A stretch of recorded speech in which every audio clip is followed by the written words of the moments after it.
آقا علیہ السلام نے فرمایا کہ یہ صحیح مسلم کی حدیث ہے، آقا علیہ السلام نے فرمایا کونوا عباد اللہ اخوانا، لوگو اے اللہ کے بندو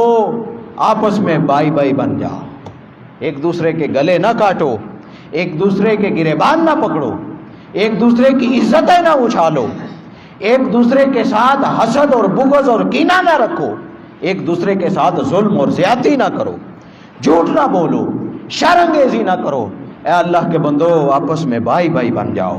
پھر حضرت ابو ہریرہ رضی اللہ تعالی عنہ وہ روایت کرتے ہیں کہ آقا علیہ السلام نے ارشاد فرمایا کہ لوگوں خبردار ایک دوسرے سے حسد نہ کرو، ایک دوسرے کو دھوکہ نہ دو، ایک دوسرے سے بغض نہ رکھو، اور ایک دوسرے سے کبھی بھی منہ نہ موڑو، کبھی ناراض نہ ہو، اور تم میں سے کوئی شخص دوسرے کے سودے کے اوپر اپنا سودا بھی نہ کرے۔